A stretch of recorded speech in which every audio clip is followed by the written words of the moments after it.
राज्यसभा सांसद जया बच्चन की सभापति जगदीप धनखड़ से हुई बहस के बाद विपक्षी दलों का गठबंधन लामबंद हो गया है। निशाने पर जगदीप धनखड़ की कुर्सी है। चर्चा ये है कि विपक्षी दल उपराष्ट्रपति को पद से हटाने की तैयारी कर रहे हैं, लेकिन क्या आपको पता है कि इसकी प्रक्रिया क्या है? उपराष्ट्रपति को पद से हटाने के नियम क्या हैं और क्या कहता है लोकसभा और राज्यसभा का गणित?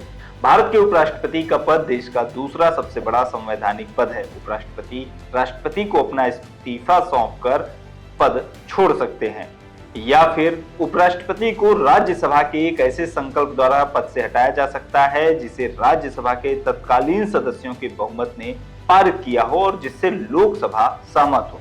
ये प्रस्ताव तभी लाया जा सकता है जब इसकी सूचना कम से कम 14 दिन पहले दी गई हो।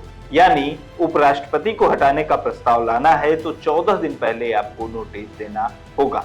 चूंकि उपराष्ट्रपति किसी सदन के सदस्य नहीं होते लेकिन राज्यसभा के प्रदेश सभापति होते हैं, इसलिए राज्यसभा में इस प्रस्ताव को बहुमत से पास कराना होता है।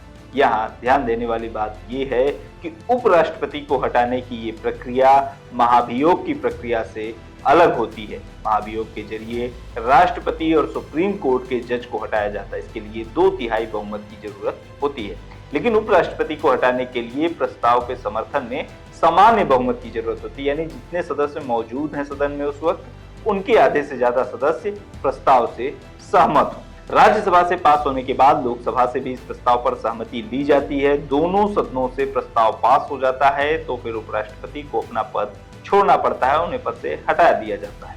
ये तो हो गया नियम, लेकिन सवाल ये है कि क्या विपक्षी दलों का गठबंधन अभी इस स्थिति में है? अगर राज्यसभा के सदस्यों की मौजूदा स्थिति देखें तो 86 सदस्यों के साथ बीजेपी सबसे बड़ी पार्टी है। इसके बाद कांग्रेस 26, तृणमूल कांग्रेस 13, वाईएसआर कांग्रेस 11, आम आदमी पार्टी और डीएमके के 10-10 सांसद हैं। बात अगर एनडीए और इंडिया गठबंधन की करें तो वर्तमान 225 सदस्यों वाली राज्यसभा में 101 सदस्यों के साथ एनडीए गठबंधन मजबूत स्थिति में है, जबकि इंडिया गठबंधन के पास कुल 87 सांसद हैं।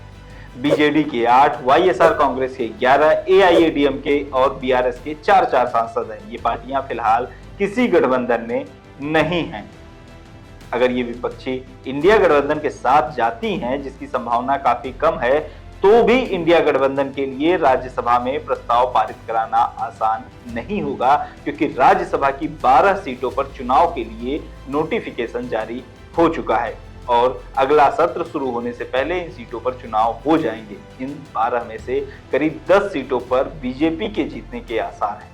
ऐसे में बीजेपी आसानी से विपक्षी गठबंधन को राज्यसभा में पीछे छोड़ सकती है।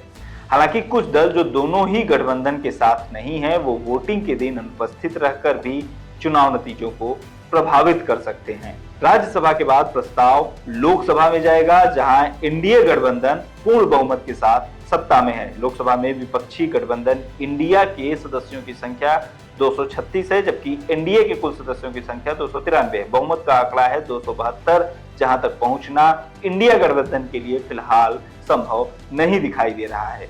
ऐसे में अगर विपक्षी दल उपराष्ट्रपति को हटाने का प्रस्ताव लेकर भी आते हैं तो इसे पास कराना आसान नहीं होगा। फिलहाल इस वीडियो में इतना ही। वीडियो के बारे में आपकी जो भी राय हो कमेंट बॉक्स में हमें जरूर बताएं। बने रहिए लोकमत हिंदी के साथ।